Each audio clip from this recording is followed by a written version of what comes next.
Welcome to online classes. Now we discuss the chapter number 3 of straight line motion.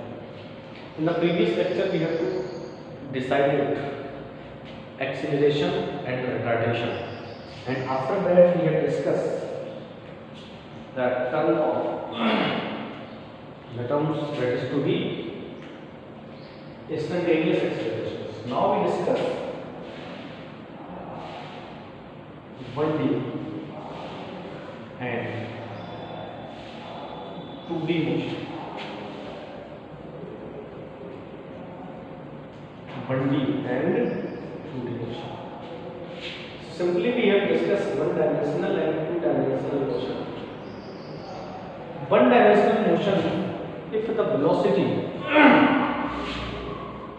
if any particle that the velocity is given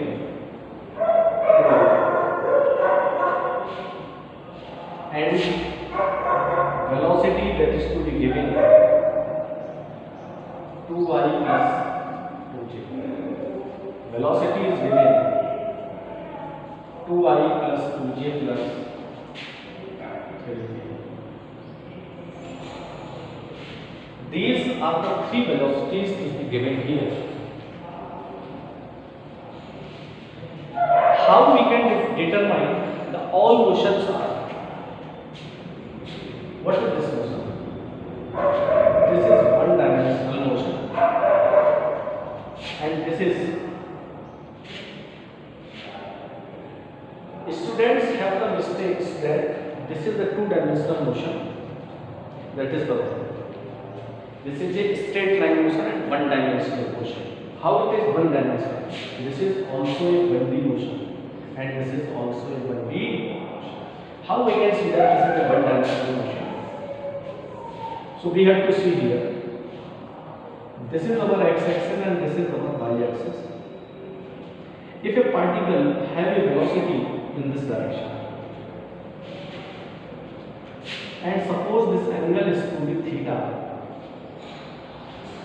this velocity have a component in this direction, that is to be v cos theta and this is to be v sin theta.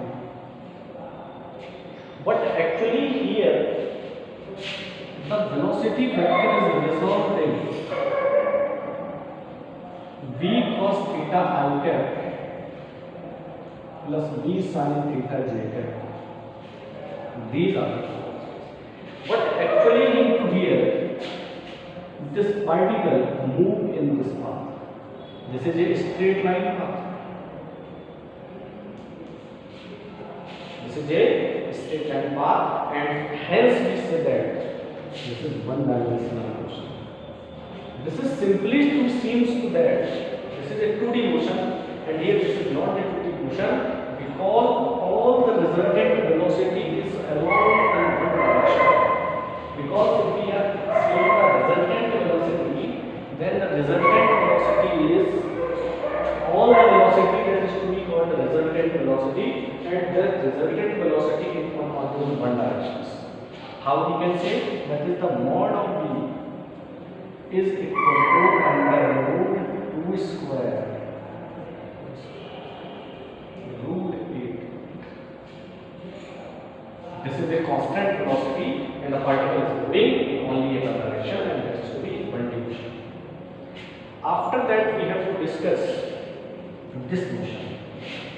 This motion is also a one-dimensional motion or straight line motion.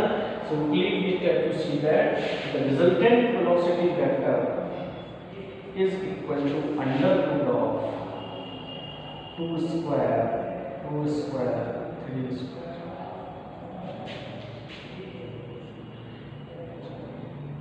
Eight plus 9 under root 78. And here we see that from this, if a particle is projected and this is to the direction, this is x, this is y, this is z, and particle is projected in this direction, and this is equal to 2i 3j and 4k. This is also to be a one-dimensional motions.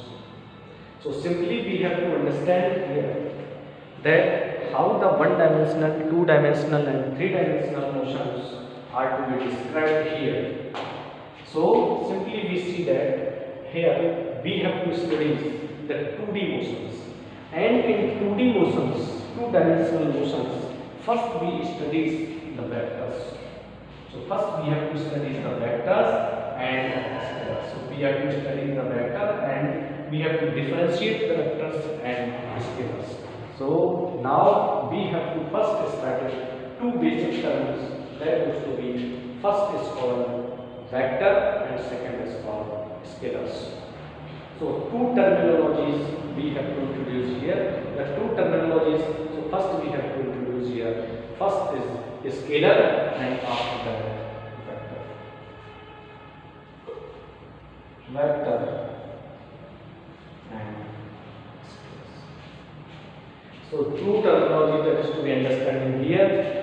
In the next lecture we have to continue and discussion is allowed on vectors and scalars.